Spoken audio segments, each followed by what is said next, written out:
May 1945. The Italian spring sun burned through morning mist hanging over a narrow mountain valley. Colonel Viktor Kozlov stood among the wreckage of his command studying the twisted metal that had been 42 Soviet tanks just hours before. Smoke still rose from burned-out hulls. The smell of cordite and diesel fuel mixed with wild rosemary growing between the rocks. He bent down and picked up something from the mud.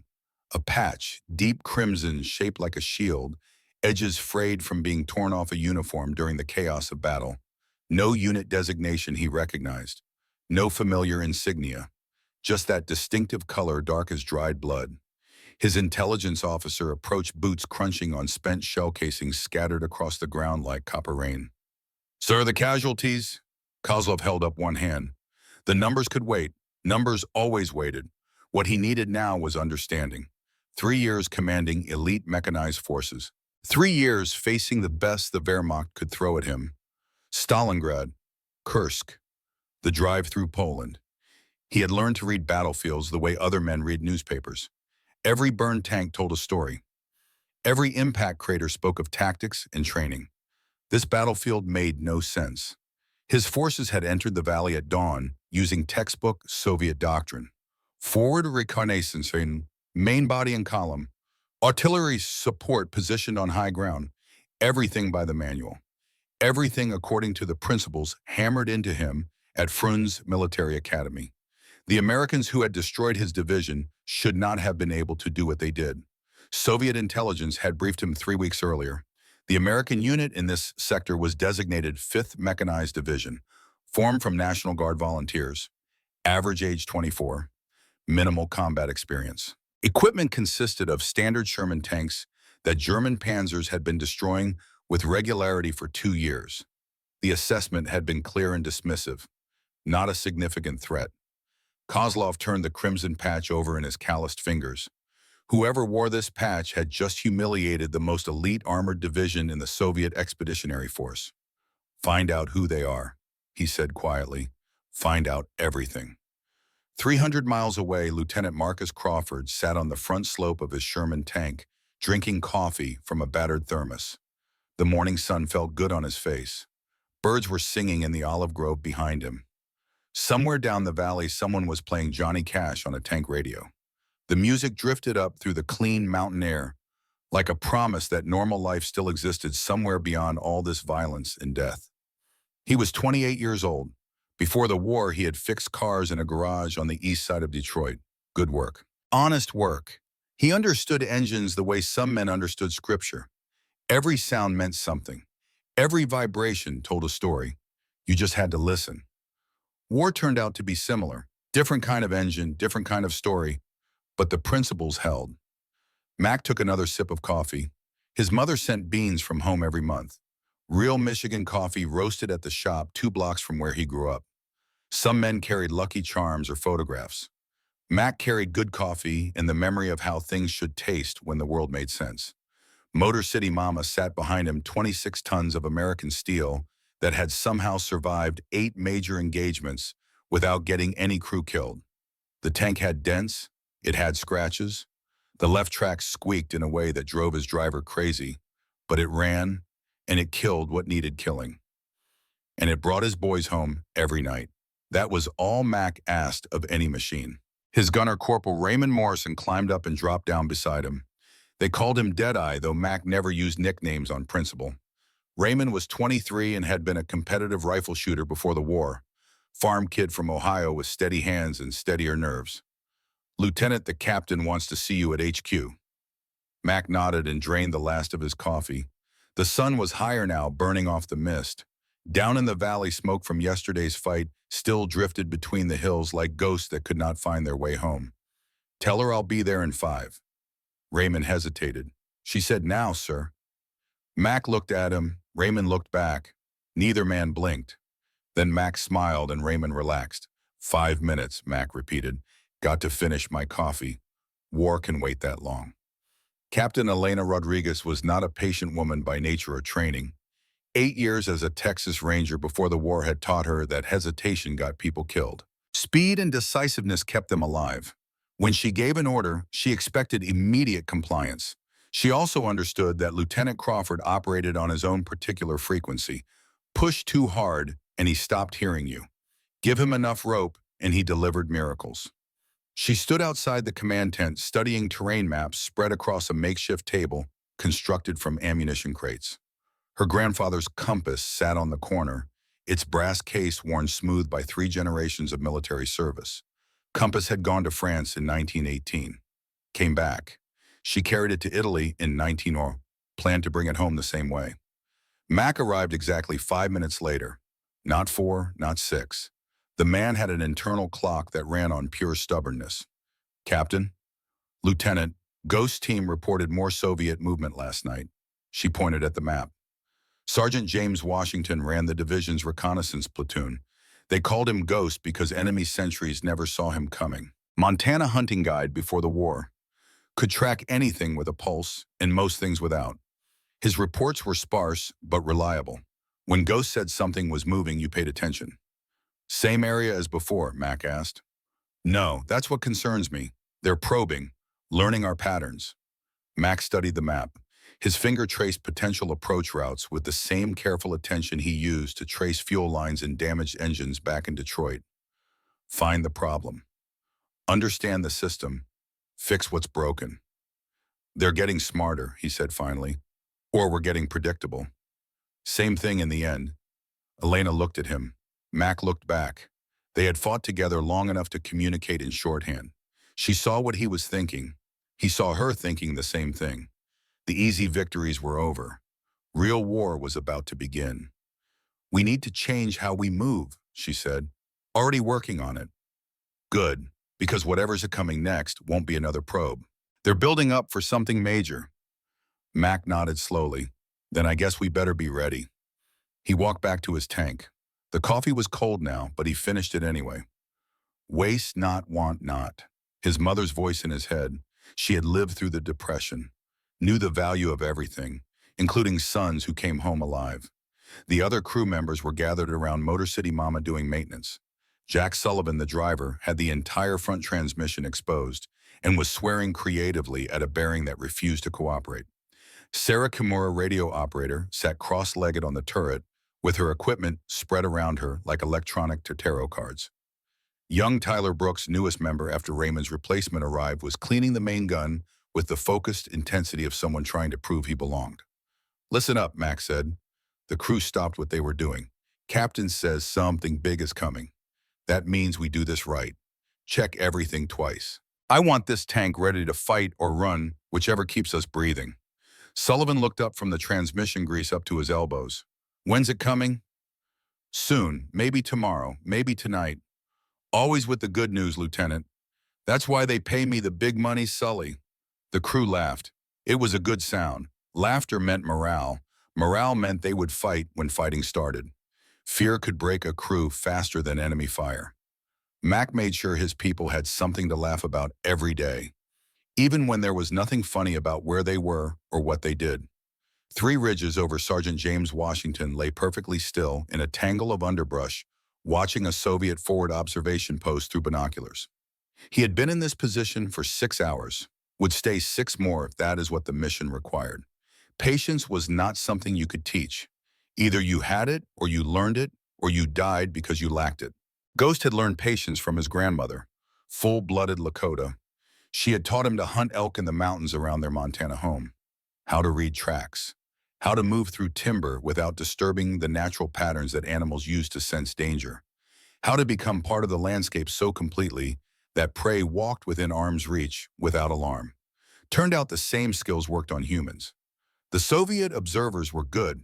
They changed position every 2 hours, maintained noise discipline, used terrain effectively, but they fell into patterns. Humans always fell into patterns. That was their weakness. They grew comfortable. Comfortable meant predictable. Predictable meant dead. Ghost watched them through the binoculars and learned. Learned their rotation schedule. Learned which man smoked and when. Learned who was nervous and who was bored. In his mind, he was already planning how to eliminate this position when the time came. Quick, quiet. No survivors to report what they saw. His spotter, Private Tommy Chen, lay 3 feet to his left, 20 years old. photography student from San Francisco before the war, carried a camera everywhere, said he wanted to document the war for people back home who would never understand it otherwise. Ghost let him bring the camera on patrol as long as it never interfered with the mission. Tommy shifted slightly, easing cramped muscles. Ghost did not move, did not speak, just reached out and touched Tommy's arm once. The message was clear. Stay still, stay silent, stay alive. Tommy froze. 10 minutes later, a Soviet patrol passed 20 yards from their position, 6 men moving in tactical formation. Alert, weapons ready, eyes scanning the terrain for exactly the kind of threat Ghost and Tommy represented.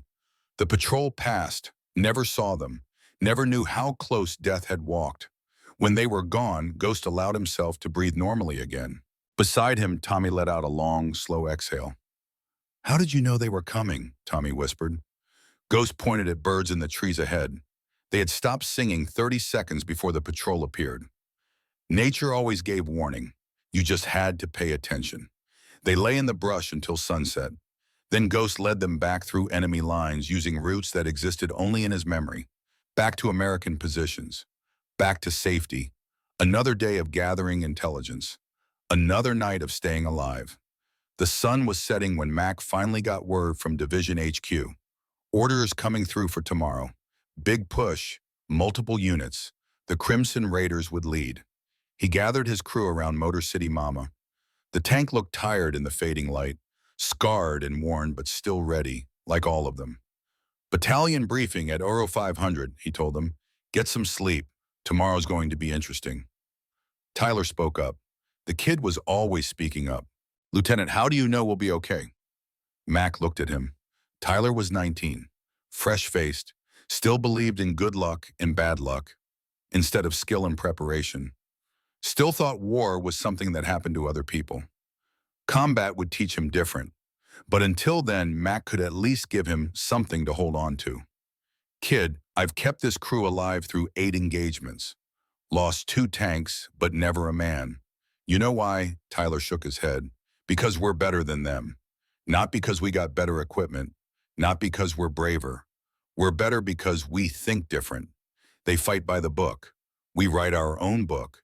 They expect us to do what makes sense. We do what wins. That's the only edge we need." He looked around at all of them. Sullivan, Sarah, Raymond, Tyler. Good people. Solid people. The kind of people who built Detroit and America and everything worth defending. "Get some rest," he repeated. "Tomorrow we show them what Americans do when someone underestimates us." The crew dispersed to their bedrolls. Max stayed with the tank, ran his hand along the scarred armor, felt the dents where enemy rounds had hit without penetrating. Motor City Mama had saved their lives more times than he could count. Machine loyalty, dependable as sunrise. Above him, stars began appearing in the darkening sky. Same stars that shone over Detroit. Same stars his brother Tommy had seen the night before Normandy. Tommy who never came home. Tommy who was 19 years old and full of life until German machine guns on a French beach ended everything. Mac had made a promise to their mother. Bring Tommy home safe. Failed that promise. Could not fail the crew sleeping around him now. Could not fail the kid who was the same age Tommy had been. Could not fail the war, or the cause, or the idea that Americans fought for something bigger than orders and territory. He pulled out his brother's dog tags, kept them in his pocket. Next to his heart, reminder of what happened when you underestimated war. Reminder that every decision mattered. Reminder that hesitation killed just as effectively as bullets. Tomorrow, Soviet forces would learn the same lesson German forces had learned. The same lesson every enemy of America eventually learned. You could have better weapons, better training, better numbers. Did not matter. Americans fought with something that could not be measured on paper or calculated in war colleges. They fought with the absolute certainty that free men defending free principles would always find a way to win. Mac finished his cold coffee, lay down beside his tank, closed his eyes, dreamed of Detroit and engines that purred instead of roared, dreamed of a world where young men fixed cars instead of destroying them. Tomorrow would come soon enough. Tomorrow always did. In his command post 3 valleys away, Colonel Victor Kozlov sat alone writing in his diary by candlelight. His officers had retired for the night. His men slept in their positions. Only Kozlov remained awake, trying to understand what had happened in that valley. He wrote slowly, choosing each word with care. The Americans are not what Moscow briefed. They move like water flowing downhill. Find every gap. Exploit every weakness. When we prepare for frontal assault, they strike from flanks. When we guard flanks, they appear in positions we deemed impossible to reach. Their tanks are inferior. Their numbers are smaller. Yet they defeat us. He paused, stared at the candle flame, continued writing. Tomorrow we attack with reinforcements. 3 times their numbers. Superior firepower. Element of surprise. By Soviet doctrine, we should crush them. By all logic of warfare, they should break. Another pause. Longer this time. But I do not think they will break. These Americans fight for something I do not fully understand. It is not fear of commissars. It is not blind obedience to orders.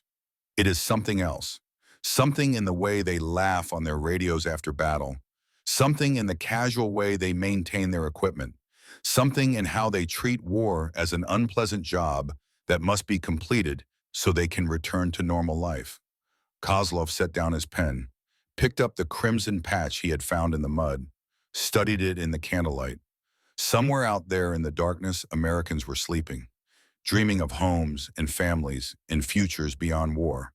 Tomorrow he would try to kill them. Tomorrow they would try to kill him.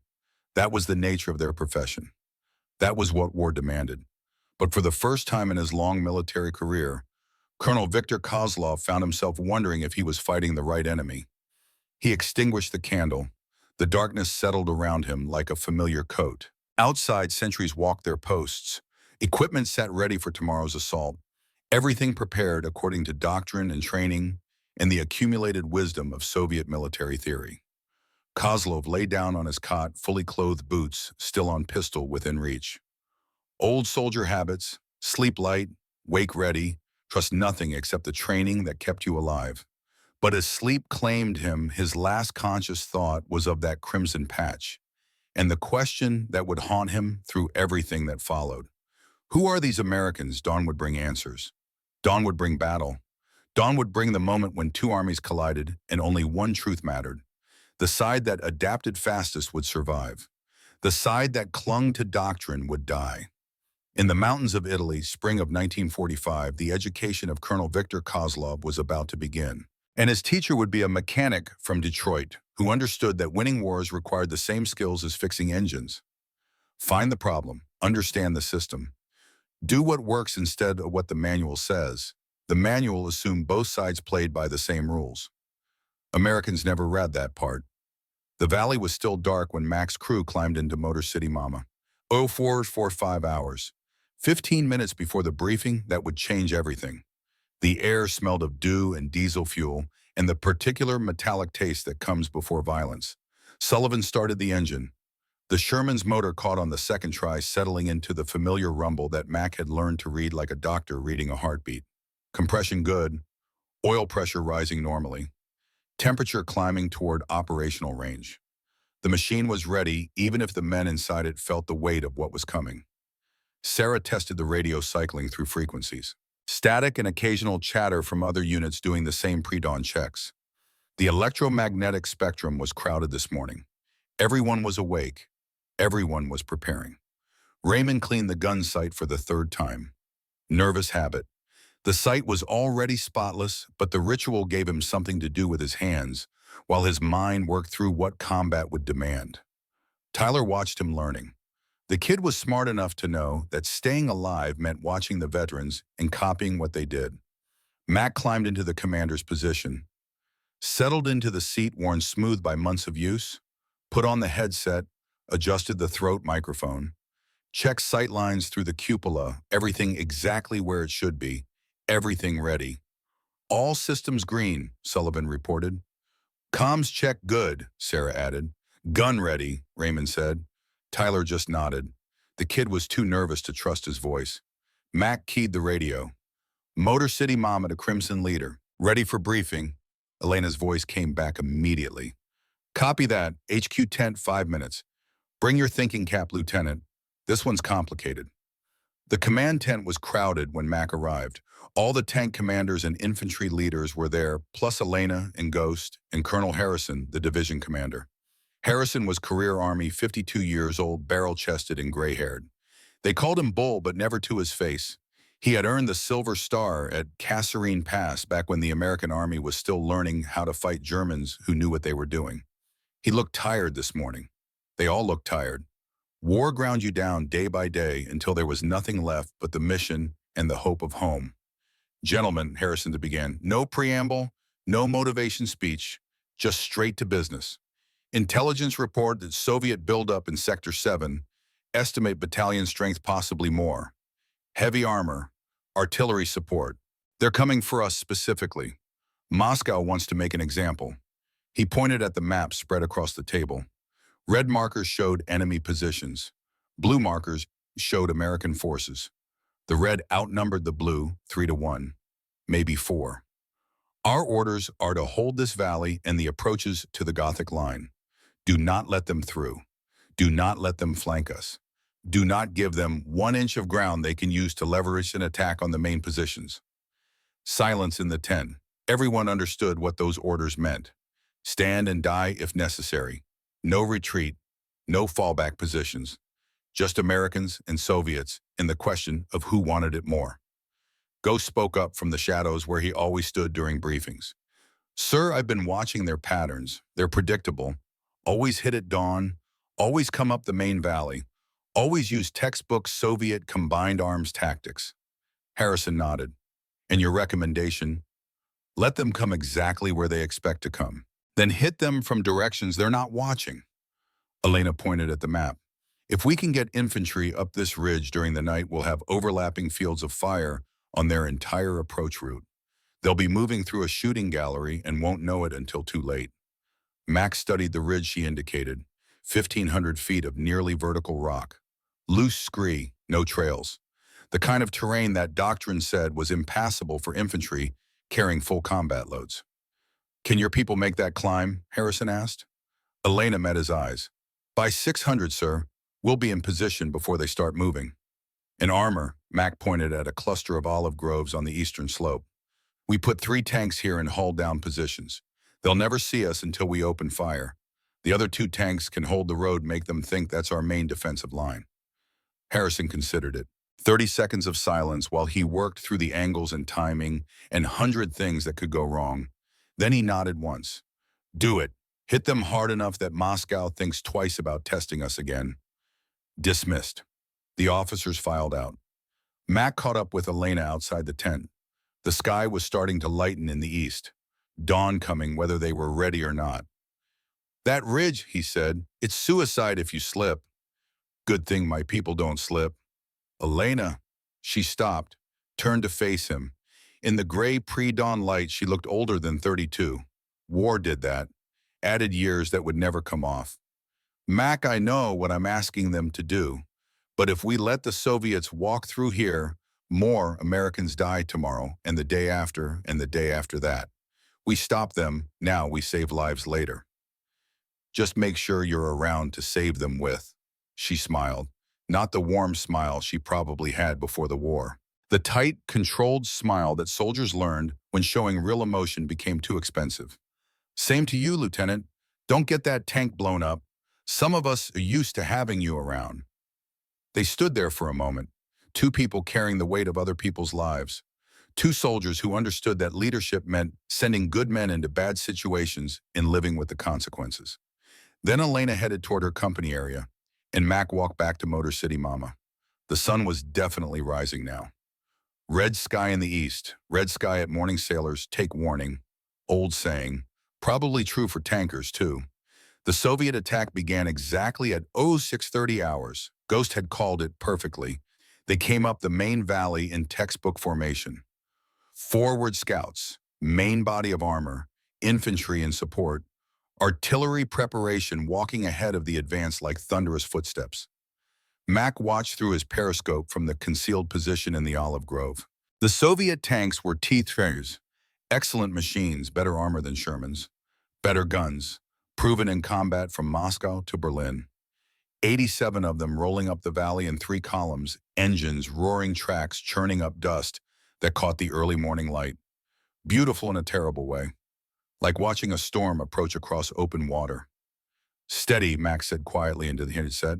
"Let them get close. Let them commit." Sullivan sat motionless at the driver's controls. Sarah had her hand on the radio transmit button, ready to call fire missions. Raymond's eye was pressed against the gun sight, tracking targets, calculating ranges, waiting for the order. Tyler was breathing too fast. Mac could hear it through the intercom. The kid was scared. Good. Fear kept you alert. It was the ones who weren't scared that got killed. "Tyler," Mac said softly. "Sir. Remember what I told you. They're better equipped. We're better trained. When it starts, just do your job. Load fast, load, smooth, keep the gun fed. Everything else will work itself out." "Yes, sir." The Soviet column reached the designated kill zone. The lead tanks were 600 yards away. "Close enough." Mac keyed his radio. "Crimson 6 to all units. Fire when ready." The valley exploded into violence. Elena's infantry opened up first from the ridge above. Machine guns and rifles pouring fire down onto the Soviet infantry caught in the open.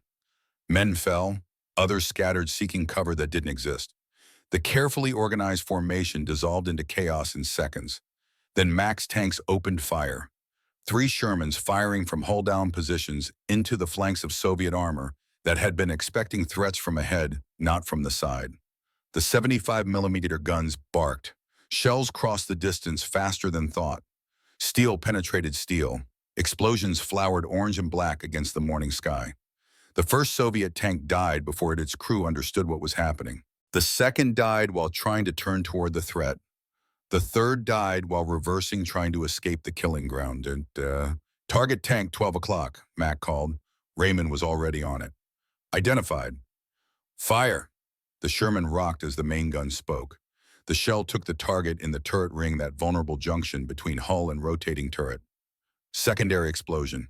Turret lifting off and tumbling sideways like a toy thrown by an angry child. 3 men dead before they could scream. "Hit," Raymond said, voice steady, professional. "Reloading." Tyler was doing his job, slamming shells into the breach as fast as Raymond could fire them. The kid had stopped breathing fast. Combat focus had taken over. The training working the way it was supposed to. The Soviet column tried to respond, but they were in the worst possible position. Armor on the road with nowhere to maneuver. Infantry pinned down by fire from above. Artillery couldn't help without hitting their own forces. Every Soviet doctrine and tactical principle was useless because the Americans had changed the rules. Mac watched a T-34 commander trying to rally his forces. Brave man, standing in his cupola, directing fire even as shells bracketed his position. The kind of leadership that won medals or got you killed. Sometimes both. "Sarah, call it in. Let HQ know that we're engaging heavy armor, approximately battalion strength grid coordinates as planned." "Roger that." The battle lasted 4 hours. That was longer than Mac wanted, but shorter than Soviet doctrine said it should take to break an American defensive position. When it was over, the valley floor was littered with burning vehicles. Soviet casualties were catastrophic. American losses were 2 tanks damaged but repairable and 14 wounded, but none killed. The Soviet forces withdrew in disorder. Not a retreat, a rout. The survivors streamed back up the valley, abandoning equipment and taking only what they could carry. The iron discipline that supposedly made Soviet forces superior had shattered against American improvisation. Mac climbed out of Motor City Mama. His ears were ringing from 4 hours inside a steel box while the gun fired round after round. His hands shook slightly from adrenaline crash. Normal post-combat symptoms, nothing that wouldn't pass. Raymond emerged next, blinking in the sunlight. "Lieutenant, did we just do what I think we did?" "If you think we just demolished a Soviet armored battalion, then yes." "Holy hell." Sullivan and Sarah climbed out, followed by Tyler. The kid looked stunned, covered in powder residue and sweat, but alive and whole. First time in real combat. He would never forget this day. None of them would. "Good work," Mac told them. "Tyler, you did fine. Kept the gun fed, stayed calm. That's all anyone can ask." The kid nodded, not trusting himself to speak. Mac understood. After your first real fight, when you realize you could have died 100 times and didn't, words become difficult. Ghost appeared from nowhere the way he always did. One second the approach was empty, next second he was standing there like he had been there all along. Captain Rodriguez wants to see you, he said. Up on the ridge. Mac looked at the cliff face Elena's infantry had climbed in darkness. 1,500 feet of rock that should have been impossible. Tell her I'll be there in 20 minutes.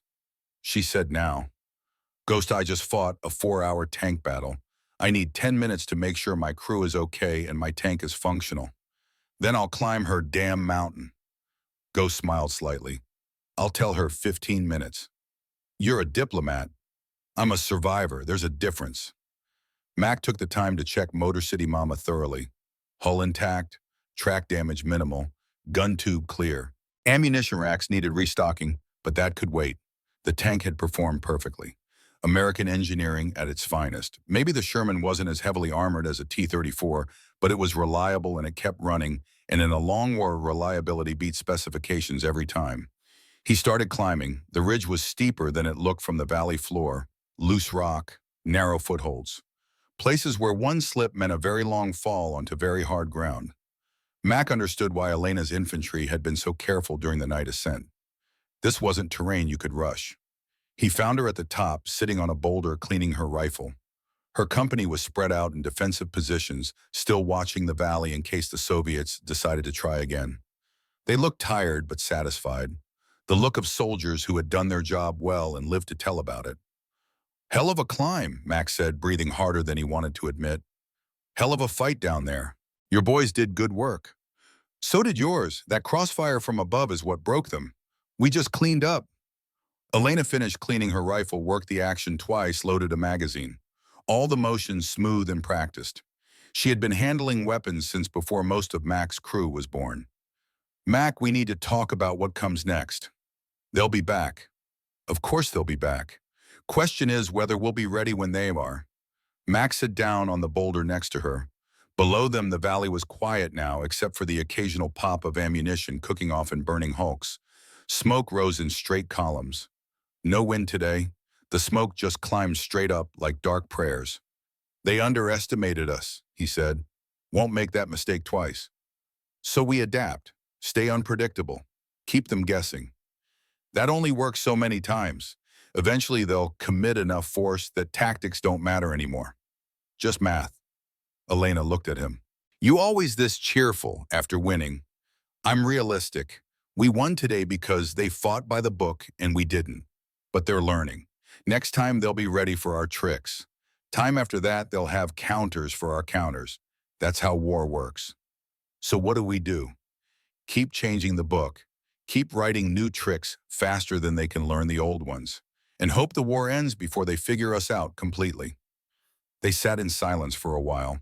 Two commanders thinking through problems that had no perfect solutions. War was like that. You made the best decision you could with the information available and lived with the consequences. Finally, Elena stood up. I'm keeping my company up here for now. Good observation position, and they earned the rest. You should get some sleep. You look like hell.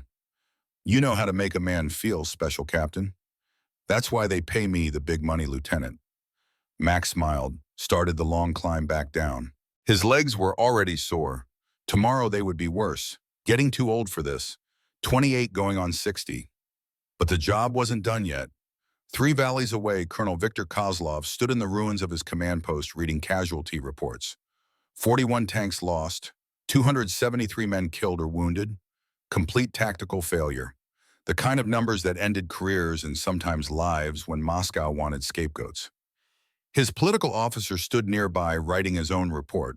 That report would go to different headquarters, would say different things, would probably mention Kozlov's name in contexts that were not favorable. Comrade Colonel, the Americans. Kozlov held up one hand. I know what the Americans did. I watched them do it. The question is how we respond. Request reinforcements, heavier armor, air support. All of which takes time we may not have. The political officer frowned. Surely you are not suggesting we cannot defeat a single American division. Kozlov looked at the man, young, ideological, believed everything party doctrine taught about Soviet superiority and capitalist weakness. had never commanded men in combat, had never watched good soldiers die because the tactics in the manual didn't account for enemies who refused to fight the expected way. I am suggesting, Kozlov said carefully, that we are facing an opponent who fights unlike anyone we have encountered before. They are not Germans following rigid doctrine. They are not Japanese dying for honor. They are something else entirely. They are Americans, soft, undisciplined, motivated only by money. Is that what you will put in your report? It is truth. Kozlov picked up the crimson patch he had kept since the first engagement, studied it in the afternoon light streaming through the damaged tent. Then explain to me how soft, undisciplined soldiers motivated only by money just destroyed my best units. Explain how they climbed cliffs in darkness to establish perfect firing positions. Explain how their tank commanders showed tactical awareness that would impress Zhukov himself. The political officer had no answer. I thought not, Kozlov continued. Perhaps instead of writing reports about American weakness, you should focus on understanding American strength, because underestimating them is what cost us 273 lives today. He dismissed the man with a gesture, stood alone in the tent looking at maps that suddenly seemed inadequate. Every tactical principle he had learned, every doctrine he had mastered, all of it based on assumptions that the Americans were systematically disproving. They did not fight for party or ideology. They fought for something simpler and somehow more powerful. They fought to finish an unpleasant job so they could go home. That motivation made them dangerous in ways Moscow's theorists had never anticipated. Kozlov picked up his pen, began writing in his diary, the diary that would one day fall into American hands and reveal more than he intended. The Americans laugh after battle. This is not bravado. This is genuine good spirits, as if war is merely an interruption of normal life rather than the defining experience of existence. Their tank crews play music on radios. Their infantry writes letters home during lulls in fighting. They maintain their equipment with casual competence that speaks of familiarity with machinery in civilian life. He paused, thinking about what he had observed through binoculars during the battle. They are not warriors in the sense we understand. They are citizens temporarily in uniform. This should make them weaker. Instead, it makes them adaptable. They apply civilian problem solving to military challenges. They improvise. They ignore doctrine when doctrine fails to match reality. Another pause. I do not know how to fight such an enemy. Every time I believe I understand their methods, they change. Every time I prepare for their expected response, they respond differently. It is like fighting water. You dam one channel and it flows through another. He set down the pen, stared at the maps. Tomorrow he would request reinforcements, would prepare for another engagement, would try new tactics based on what he had learned. But deep in his mind, a question was forming that he could not quite articulate yet. A question that would grow larger as the battles continued. A question that would eventually change everything. What if we are not fighting the right enemy? He pushed the thought away. Treason began with such questions. Survival required not asking them. But the question remained patient and persistent as the Americans themselves. The sun set over the Italian mountains, painting the smoke-stained sky in shades of red and gold. American soldiers ate cold rations and wrote letters home. Soviet soldiers counted casualties and prepared for tomorrow. Between them, the valley floor was scattered with proof that doctrine and reality were not always the same thing. Max sat beside Motor City Mama, drinking coffee and reading a letter from his mother. She wrote every week, news from the neighborhood, who got married, who had babies, whose son came home and whose never would. The ordinary flow of life continuing while half the world burned. I think of you every day, she wrote. Come home safe. That's all I ask. Come home. He folded the letter carefully, put it in his pocket next to his brother's dog tags. Promises to keep. People counting on him. The weight never got lighter, but you learned to carry it. Sullivan approached with a canteen cup full of something hot. Found some actual soup. Well, it's warm and liquid. Close enough. Mac accepted the cup, tasted it, couldn't identify what it was supposed to be, but it was warm and that counted for something. Good fight today, Sullivan said. Any fight you walk away from. That what they taught you in mechanics school? That's what life taught me, Sully. Everything else is just details. They sat in comfortable silence, two men who had survived another day and knew how precious that was. Around them, the Crimson Raiders settled into night routine. Guards posted, equipment maintained, men sleeping when and where they could. Tomorrow would bring new challenges, new battles, new chances to die or adapt or win. But tonight they were alive. They were together. They had proven once again that Americans did not quit just because the odds were bad or the enemy was strong. They had proven that free men fighting for home and each other could change the rules when the rules said they should lose. And somewhere in the darkness, a Soviet colonel was learning that same lesson, whether he wanted to or not. May 12th, 2 weeks after the Valley Massacre, Kozlov received new orders from Moscow. The words were simple and absolute. Engage the American 5th Mechanized Division at Valley Fortress. Destroy them completely. No retreat, no excuses, success, or tribunal. He read the order 3 times. Each reading made it no less insane. Valley Fortress was a natural choke point, a narrow canyon with steep walls on both sides. Defender's paradise, attacker's nightmare. And Moscow wanted him to push through against an enemy that had already proven they could turn impossible terrain into killing grounds. His staff officers gathered around the map table waiting for orders they knew would be difficult and dangerous. Good men, loyal soldiers, they deserve better than to be sacrificed for Moscow's pride. We attack at dawn, Kozlov said finally, but we do it intelligently. Full reconnaissance tonight. Identify their positions, find weaknesses. I will not throw away lives for no purpose. His political officer stepped forward. The orders say immediate assault, Comrade Colonel. Dawn is not immediate. Kozlov looked at him. Dawn is 8 hours away. I need 6 hours to prepare properly. Tell Moscow we begin at first light. If they have problems with that, they can come here and lead the assault themselves. The political officer opened his mouth, closed it. Even fanatics understood that some officers were too valuable to challenge directly.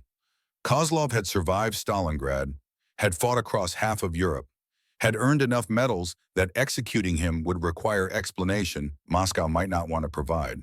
As you say, Comrade Colonel, Kozlov turned back to the map, studied the terrain with the attention of a man whose life depended on understanding every detail.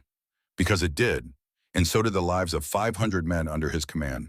The American side of Valley Fortress was controlled chaos. Mac, Elena, and Ghost stood around a gasoline stove, heating coffee while they planned for a battle everyone knew was coming. They have to come through the valley, Elena said, pointing at the narrow canyon on the map. No other route for armor. They're trapped by geography. Ghost nodded, which means they know it's a trap. Question is whether they're smart enough to do something about it. Kozlov is smart, Mac said quietly. He learns fast. He won't make the same mistakes twice.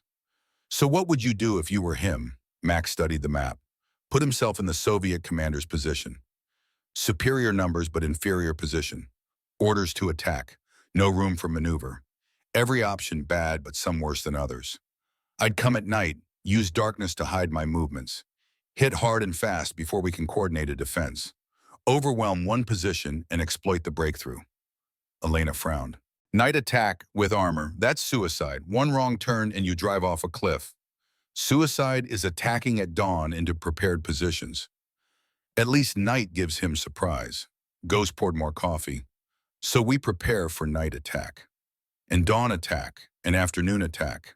We prepare for everything because Kozlov's smart enough to know we're preparing, which means he'll try something we're not expecting. They sat in silence, 3 people playing chess with lives instead of pieces, the moves and counter-moves extending into infinite permutations. War was like that. You planned for everything and hoped you guessed right. There's another option, Max said slowly. What's that? We talk to him. Elena and Ghost both stared at him. Talk, Elena repeated. You want to talk to the Soviet commander who's under orders to destroy us. I want to give him an option besides dying for Moscow's pride.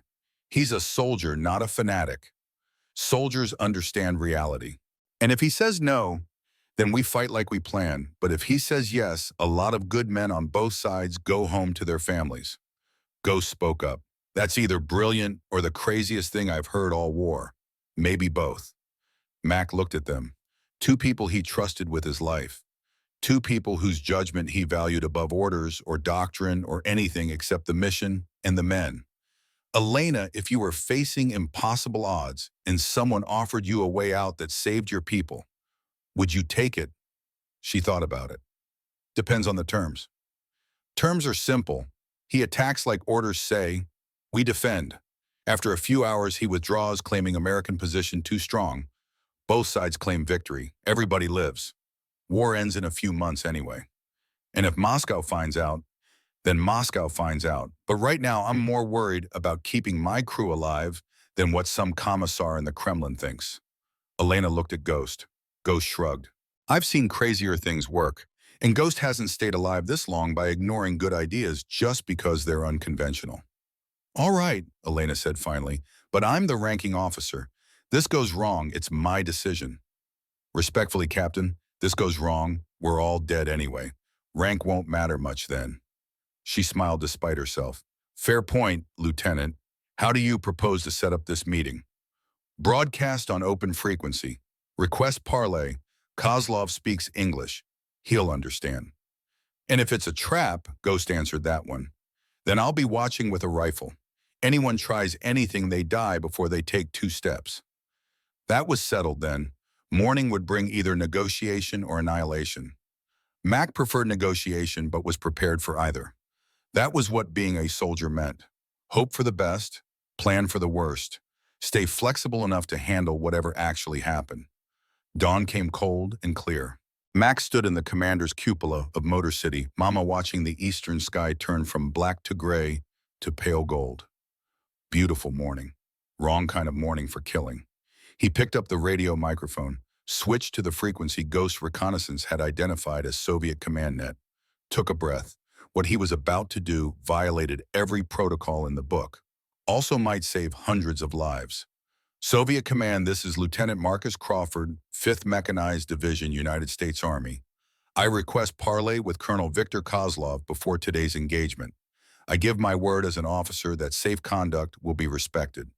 No tricks, no ambush, just 2 soldiers talking. Static for 30 seconds. Then a voice heavily accented but clear. Lieutenant Crawford, this is Colonel Kozlov. Your request is unusual.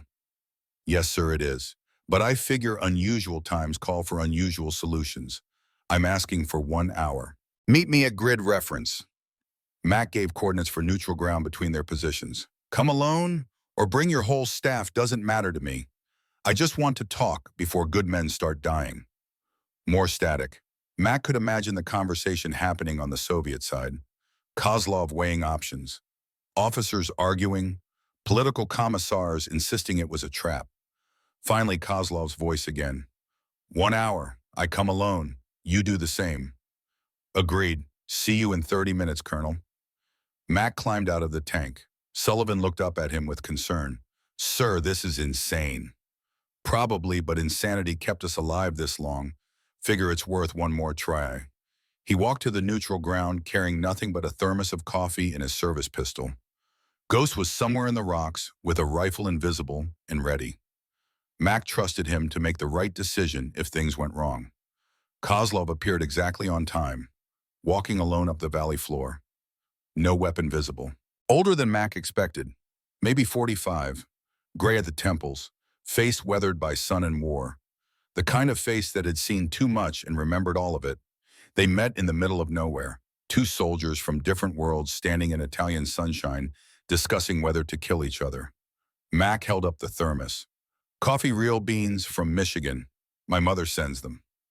Kozlov stared at him, at the thermos, at this American lieutenant who requested parley and offered coffee like they were old friends meeting for breakfast. You are serious. Always serious about coffee, Colonel. Everything else I can compromise on. They sat on rocks. Mac poured 2 cups, handed one to Kozlov. The Soviet officer accepted it carefully as if it might be poisoned or drugged or some elaborate American trick. He sipped, his expression changed.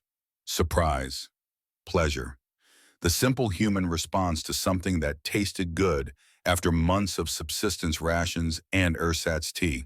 This is excellent. Like I said, my mother knows coffee. Colonel, I'm going to be direct because we don't have time for diplomacy. Moscow ordered you to attack us. Washington ordered us to hold position. If we both follow orders, a lot of men die today. Good men. Men with families waiting for them. Men who've already fought enough wars for one lifetime. Kozlov said nothing, just sipped on coffee and listened. Mac continued, war in Europe is basically over. Germany's done. Japan's hanging on by its fingernails. The real question is whether Soviet Union and United States learn to coexist or blow up the world. This battle doesn't change that. We fight, we kill each other, and 6 months from now, historians won't even remember it happened. You suggest I disobey orders. I suggest you're smart enough to know this war is ending, and throwing away lives for Moscow's pride is pointless. My proposal is simple. You attack, we defend. You fight hard enough that your report says you tried. We fight hard enough that our report says we held. After 2 hours, you withdraw. Both sides claim victory. Everybody lives. Kozlov set down his coffee cup, looked at Mac with eyes that had seen Stalingrad and survived. Why do you care if my men live or die? Same reason you care if yours do, Colonel. Because they're not the enemy. The men giving us orders, the politicians and generals safe behind desks, they're the problem. You and me were just trying to keep our people alive long enough to go home. Silence. A hawk circled overhead hunting. Somewhere in the rocks, Ghost watched through a rifle scope, finger on the trigger, waiting.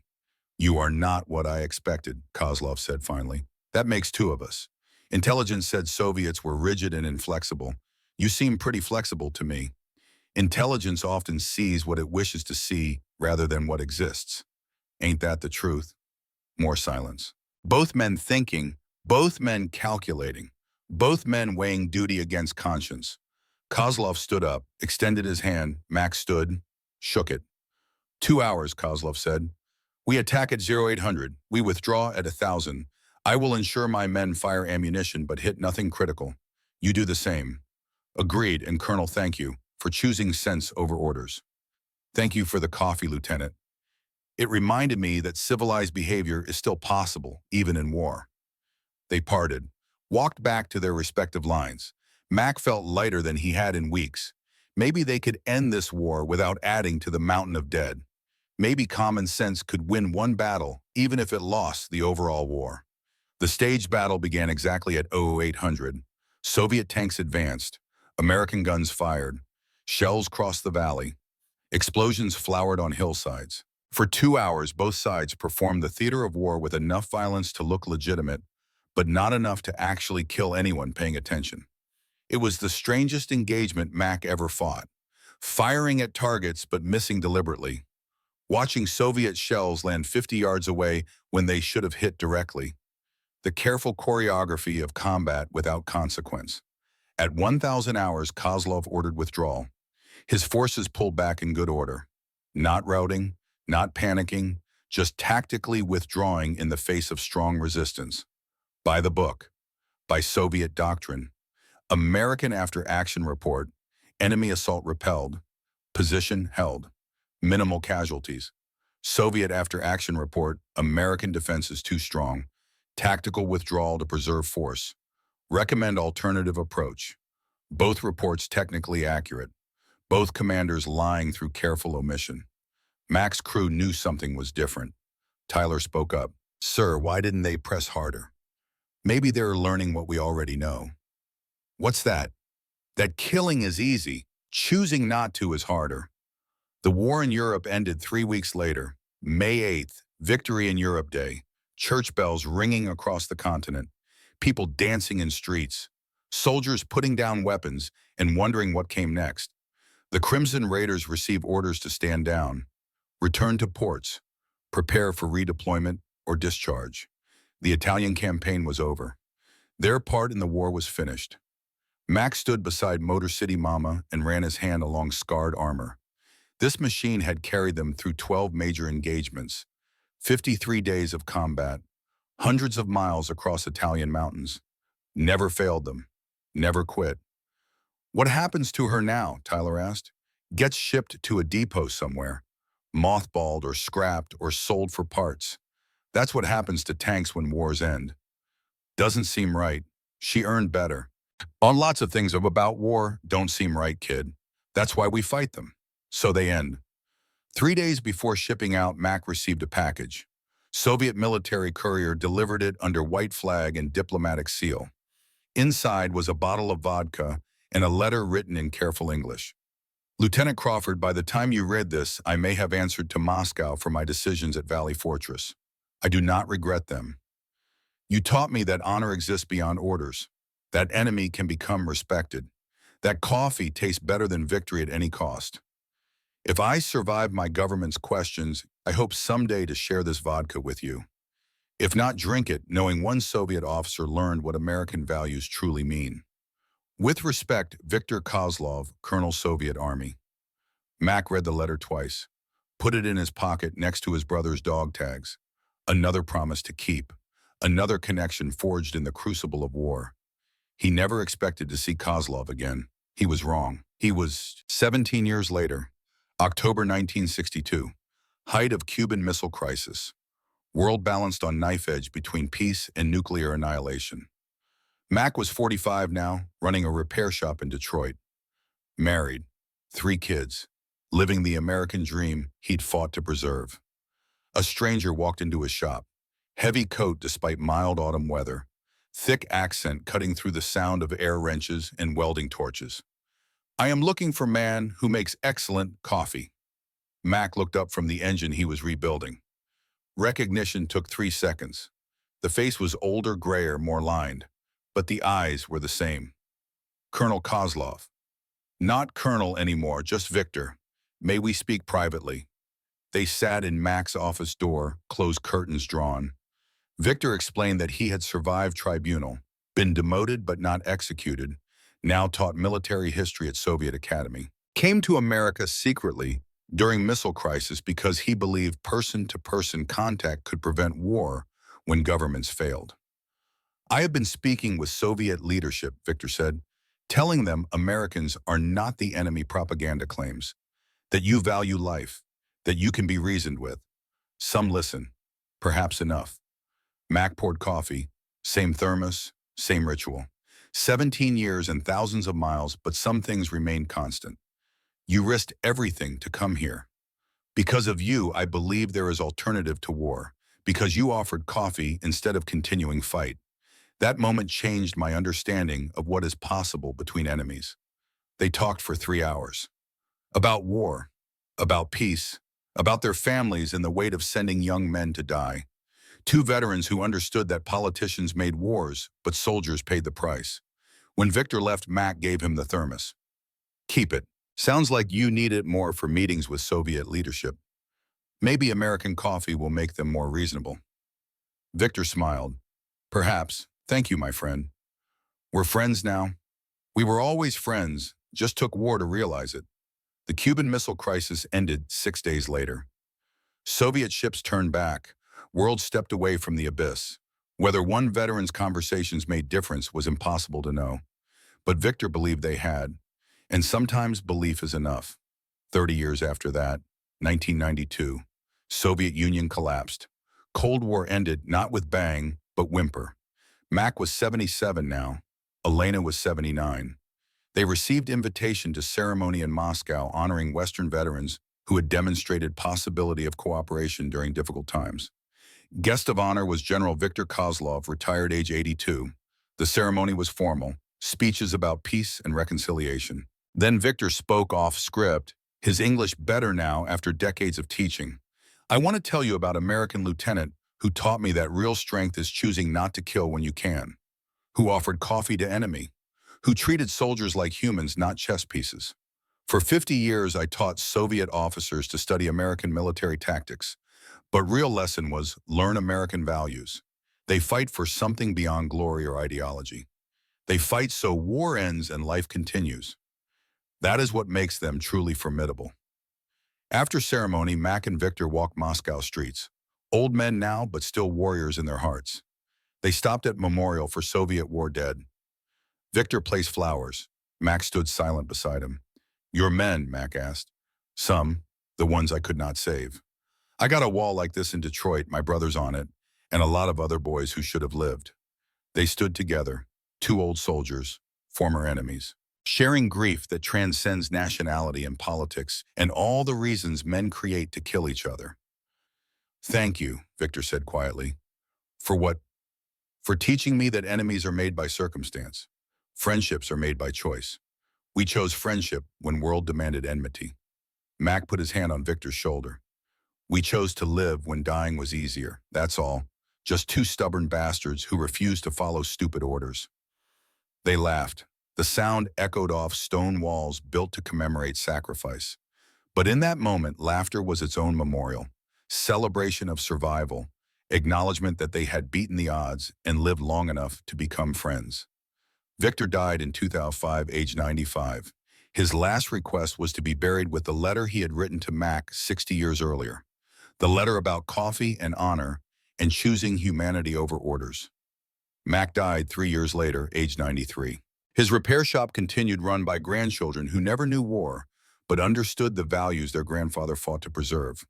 On the wall hung a crimson patch, dog tags, and a thermos. The Crimson Raiders suffered 347 casualties total during the war. Every single one died believing in something larger than themselves. Not because it was American, because it was human. Today, when world seems divided, remember this. Tank mechanic from Detroit and Soviet colonel from Stalingrad became friends. Not because war ended, because they chose to see human beings instead of enemies. Because one offered coffee and the other accepted it. Because both understood that real courage is not fighting. Real courage is choosing not to fight when you have the power to destroy.